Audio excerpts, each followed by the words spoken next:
बच्चों, आप सभी को नव वर्ष की हार्दिक शुभकामनाएं। आशा है आप सभी अपने घरों में स्वस्थ एवं सुरक्षित होंगे। बच्चों, आज हम ईदगाह पाठ पढ़ने जा रहे हैं। ये कहानी हिंदी के प्रमुख साहित्यकार मुंशी प्रेमचंद जी की कहानी है। बच्चों, पहले हम इसके कठिन शब्द देख लेते हैं। अनगिनत, असंख्य, कीमत, मूल्य, मोहित, मुग्ध करना, बेसमझ, नासमझ। बच्चों, इस कहानी के मुख्य पात्र हैं मोहसिन, महमूद, सम्मी, हामिद और दादी अमीना। बच्चों, जैसा कि आप जानते हैं कि हमारे भारत देश में बहुत से त्योहार मनाए जाते हैं और सभी धर्मों को हम समान रूप से देखते हैं। तो बच्चों, ईद का त्योहार आया है और रमज़ान के 30 दिनों के बाद ईद की खुशियां मनाई जा रही हैं। गांव में हर कोई ईदगाह जाने की तैयारी कर रहा है।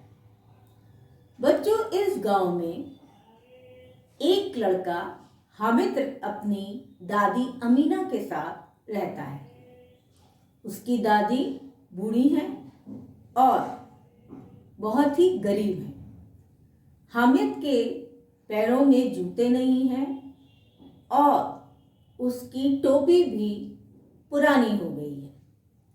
बच्चों, उस गांव के बहुत सारे बच्चे अपने अपने खजाने को देख रहे हैं कि किसके पास कितने पैसे हैं और वो ईदगाह के मेले में जाके क्या क्या खरीद सकता है। तो बच्चों, मोहसिन के पास 12 पैसे हैं और महमूद के पास 15 पैसे हैं। ये सभी ईदगाह में जाकर कुछ ना कुछ खरीदने की तैयारी में है। हामिद के पास कुल 3 पैसे हैं। अब ये लोग सब ईदगाह जाते हैं। कोई आगे चल रहा है तो कोई पीछे वालों की राह देखने के लिए रुक गया है। धीरे धीरे सारे लोग ईदगाह पहुंच जाते हैं और शहर की भीड़ भाड़ में उन्हें दिखाई देता है कि किस तरह से सब सज धज कर ईदगाह की तरफ जा रहे हैं।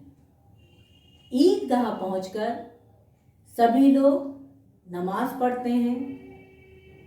नमाज में एक साथ खड़े होते हैं, एक साथ बैठते हैं और एक साथ सजदा करते हैं, जो देखने में बहुत ही अच्छा लगता है।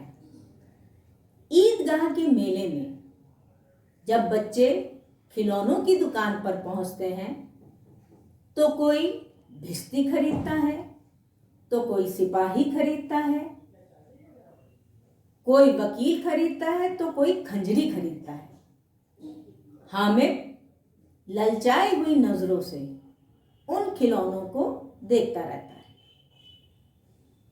उसके संगी साथी उससे पूछते हैं, तुमने कोई खिलौना नहीं खरीदा?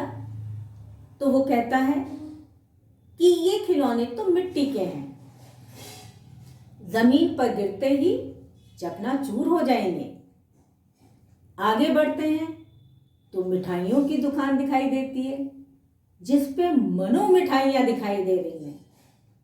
वहां पहुंचकर कुछ रेवड़ियाँ खरीदते हैं, तो कुछ गुलाब जामुन खरीदते हैं और कुछ सोहन हलवा खरीदते हैं।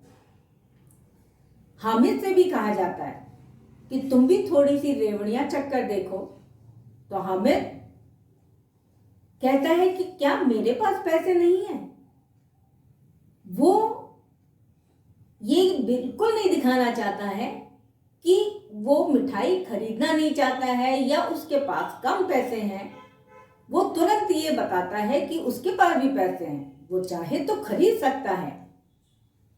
आगे बढ़ते हैं तो हामिद को एक लोहे की दुकान दिखाई देती है जहां उसे चिमटा रखा हुआ दिखाई देता है।